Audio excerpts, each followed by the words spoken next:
जो हम सुन के आए हैं वह जो सुना है वह मेरे जीवन के कल्याण का है भी कि नहीं है। अगर वास्तव में हमें अपने जीवन के लिए कुछ कल्याण करना है, आप लोग चाहते हो क्या? क्या ये तो सुनो, पहले ही मंडी हिलाने लगते। आप लोग सब चाहते हो क्या कि आप भगवान बन जाए? आप लोग सब चाहते हो कि आप लोग नरक चले जाए?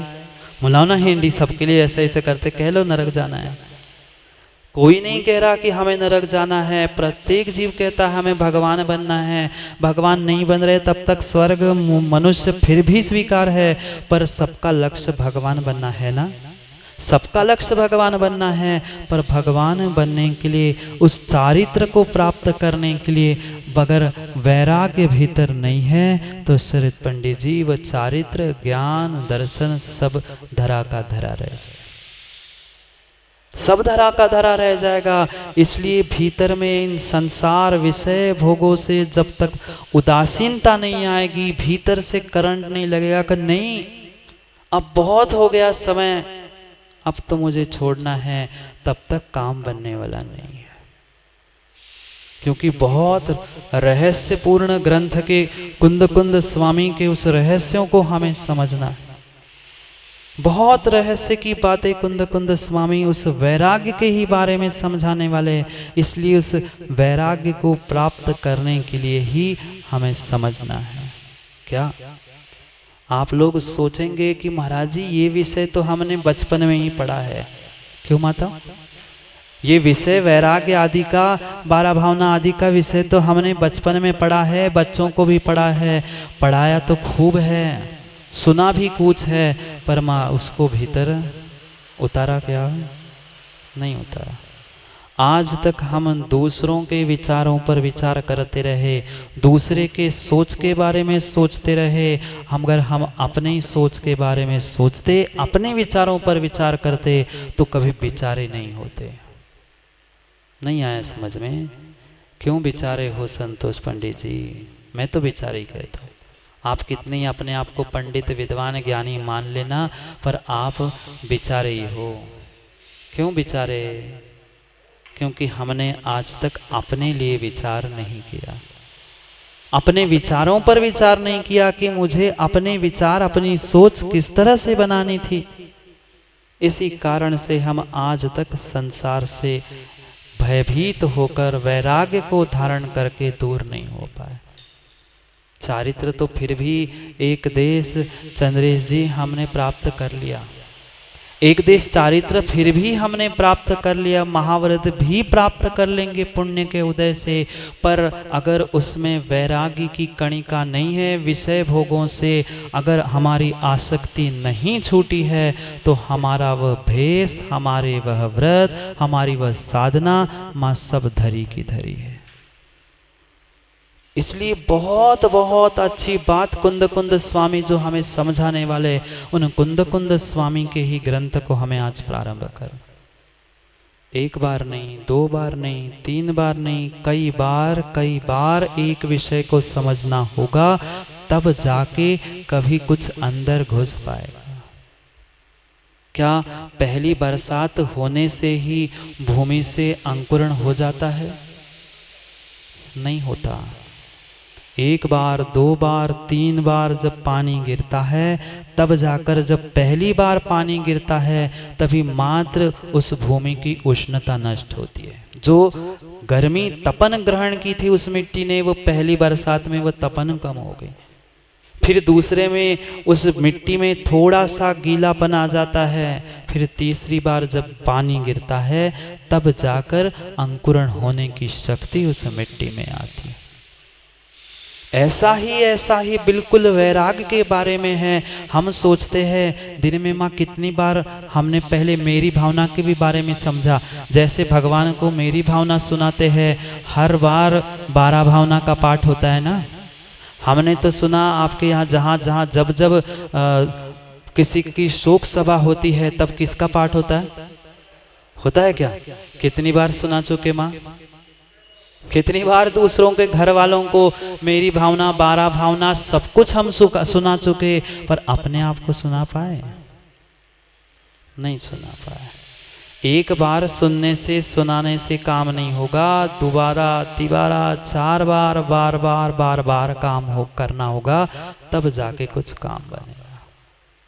उसके बिना काम होने वाला नहीं है होने वाला। और उसी का नाम अनुप्रेक्षा है, उसी का नाम अनुप्रेक्षा है। पुनः पुनः पुनः पुनः जो चिंतन करना है, विचार पर विचार करना है, उसी का नाम अनुप्रेक्षा है। भव्यम जनानंद जननियो, संसार के जीवों के लिए आनंद देने वाली कोई जननी है तो ये 12 भावना है। और उस 12 भावना की ही वार्षाणुपेक्षा जो ग्रंथ कुंद कुंद स्वामी ने लिखा है, हमें उसका ही पठन पाठन करना है। क्यों? क्योंकि माँ सास बहू की बातें और डिब्बे पे नहीं आती। सास बहू की तो बातें टीवी पे देख सकती हो, व्यापार, दुकान, राजनीति आदि आदि जितनी विकता है वे मोनो तुम्हारे मोबाइल में आ जाती है। दूसरों के चेहरे, इधर उधर के फोटो, ये सब कुछ शोभित फेसबुक में, इंस्टा पे मिल जाती है, पर स्वयं की फोटो, स्वयं का चिंतन और कहीं नहीं मिलता। हमें मात्र अपने विचारों पर विचार करने के लिए यहाँ बैठना है। दूसरा कौन क्या कर रहा है, हमें किंचित भी दूसरों पर दृष्टि डालनी नहीं है, क्योंकि हम समझ चुके हैं परिस्थिति से नहीं, अपने मनस्थिति से कल्याण होगा। इसलिए हमें अपनी मनस्थिति बदलने के लिए, अपने मनस्थिति को ठीक करने के लिए वीर शासन जयंती के दिन जैसे ही वीर प्रभु का पहला उपदेश हुआ था, पहली दिव्य ध्वनि खिरी थी और भगवान वर्धमान स्वामी का शासन काल चालू था। कब तक संतोष पंडित जी ये वीर शासन कब तक चलेगा? मात्र पंचम काल तक नहीं है। ये बहुत सारे लोगों की भूल है कि पंचम काल खत्म होगा तो शासन, हाँ धर्म तथाकथित काल की क्षेत्र की अपेक्षा से वह धर्म तो फिर भी लोप हो जाएगा, पर धर्म अलग है और शासन अलग है। भले ही आपके मोदी जी भारत में हो, चाहे किसी विदेश की यात्रा में गए हो, शासन किसका? उन्हीं का। ऐसे ही चाहे जो भी काल हो, जब तक अगली 24वीं कब होगी? अगली 24वीं कब होगी? अभी छठा काल जाएगा, फिर छठा काल, फिर 5वां काल और फिर जो चौथा काल आएगा, उस चौथे काल के बाद जो तीर्थंकर पहले बनेंगे, उस भविष्य के तीर्थंकर को जब तक केवल ज्ञान होकर उनकी दिव्य ध्वनि नहीं खिलेगी, तब तक वीर भगवान का शासन काल चलता रहेगा। धर्म का तो फिर भी क्रियारूप इसलिए कह रहा हूं, वत्थु स्वभाव धम्मो, उसका नाश चंद्र जी नहीं होगा। क्रियारूप, चारित्र रूप कह दो, सम्यक दर्शन रूप कह दो, वे तो फिर भी धर्म का लोप होगा, पर शासन का लोप नहीं होगा। ये नियम है। एक तीर्थंकर का शासन काल तब तक चलता है जब तक दूसरे तीर्थंकर को केवल ज्ञान होके उनकी दिव्य ध्वनि नहीं खिलती, तब तक चलता है। ये त्रैकालिक सिद्धांत है। आप चाहे मानो संतोष पंडित जी या नहीं मानो, पर ऐसा ही है।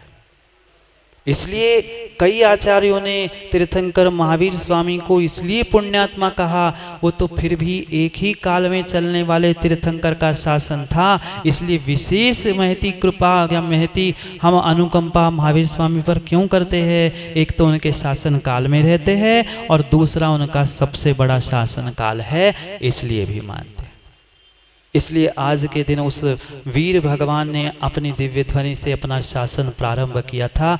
हम भी ग्रंथ की पहली गाथा मंगलाचरण का उच्चारण करके अर्थ, मंगलाचरण आदि आदि सब कुछ बातें कल करेंगे। समय क्योंकि क्या करे, समय पे आना सिखाया हमें है ही नहीं है ना। समय पे आओगे तो समय को पाओगे वकील साहब, नहीं तो समय धरा का धरा रह जाएगा।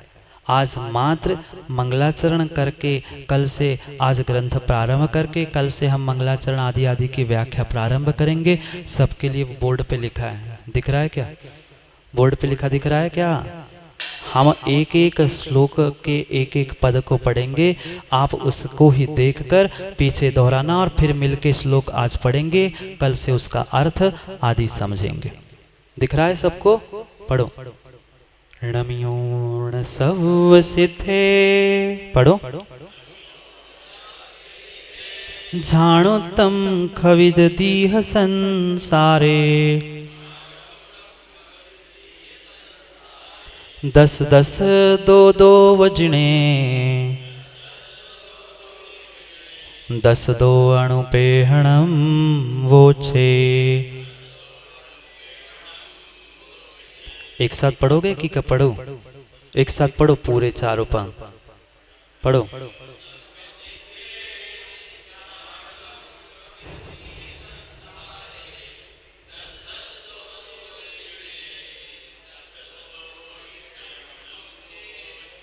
एक बार मैं पूरा पढ़ता हूँ, आप देख लेना, फिर चारों पद एक साथ पढ़ लेना। णम्योण सव सिथे, जानो तम खवदितीह संसारे, 10 10 2 2 वजने, 10 2 अणुपेहणम वो छे। पढ़ो।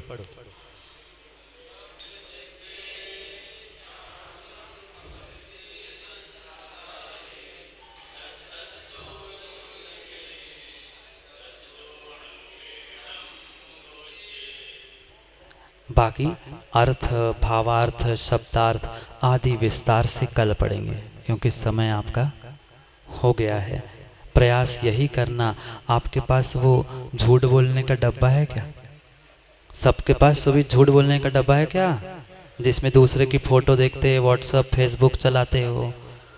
उसमें अगर आप चाहो तो आपको ऑनलाइन, क्योंकि ग्रंथ मंगवा सकते हैं, पर वो कब आएगा, कब क्या होगा, इतना काम करना अमित फुल्ली कर लोगे क्या? इतना काम कर लेना, नेट से वार्षाणुपेक्षा ग्रंथ खोजना और सबके जितने लोग हैं उनको व्हाट्सएप या फेसबुक जिसके द्वारा आप भेज सकते हो भेजे। कम से कम श्लोक में क्या लिखा है वो श्लोक तो, बाकी पाप करने के लिए डिब्बे का प्रयोग कर सकते, पुण्य के लिए नहीं कर सकते क्या? कर सकते हैं। उसका सदुपयोग करना और प्रयास यही करना कि सबके सामने गाथा हो। बोर्ड पे भी लिखी जाएगी पर हाथ में हो तो और अच्छा है। हम सदुपयोग करें समय का, इसलिए पुनः समय पर समय की बात करने के लिए समय को समय पे समझते, क्योंकि समय पे किया गया काम समय को दिलाता है। बोलिए भगवान महावीर स्वामी अनंत अनंत परम सिद्ध भगवान की, 1008 आदिनाथ भगवान की, परम पूज्य आचार्य भगवान कुंद कुंद स्वामी की, परम पूज्य आचार्य भगवान गुरुवर विशुद्ध सागर जी महाराज की, सनातन जैन धर्म की अंतिम तीर्थेश वर्धमान स्वामी के शासन में हम से विराजते और उनकी यह पावन पीयूष देशना हम सभी के लिए परम उपकारी है। अनादिकाल से हमारी आत्मा में जो जन्म, जरा और मृत्यु रूपी रोग लगे, उन रोगों का उपशमन करने वाली कोई परम औषधि है तो वह एकमात्र यह जिनवाणी। भव्य आत्माओं, अब सब कुछ हो गया, पर होते होते हम इतने थक गए हैं कि कपूर साहब आज हम अखिलेश चाचा विहार करने वाले। बहुत हो गया इधर की उधर की सुनते सुनते, और अब थकने के कारण हम वास्तव में निहाल चंद जी विहार करने वाले। कहाँ के लिए?